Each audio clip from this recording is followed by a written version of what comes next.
We have some breaking news. The Russian Foreign Minister Sergei Lavrov is now holding an annual news conference on the national foreign policies in Moscow. Let's take you there to the scene live. Lavrov is giving a summary of Russia's foreign policy results of the past year. Topics include the current situation in and around Syria, the crisis in southeastern Ukraine, Russia's security considering the current international situation, and global security issues. This briefing comes before Syrian peace talks scheduled in Geneva for Friday and amid Russia's counter-ISIL operation in the war-torn nation. And we will continue to monitor the news conference and stay with CCTV News. We will keep you updated on what goes on. Journalists to work as journalists, as you know. There have been many conflict situations which were aggravated: Syria, Iraq, Yemen, Libya, Ukraine.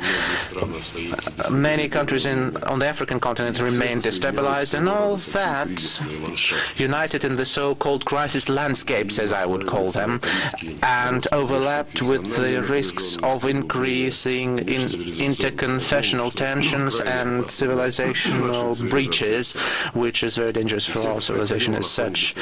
All that happened against the backdrop of the unprecedented growth of the terrorist threat. ISIS, or Daesh, which has announced itself as state, and other extremist groups gained control over significant territories or areas in Syria and Iraq, and aimed at gaining ground in other countries, for example in Libya and Afghanistan,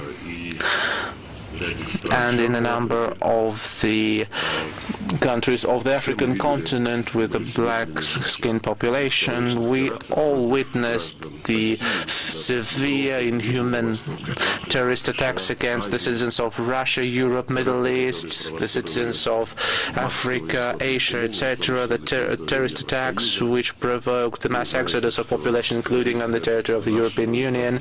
And you know that the terrorists were openly announcing their plans to create a caliphate from Portugal to Pakistan. That is a real threat not only to the regional but to the whole global security. In these conditions,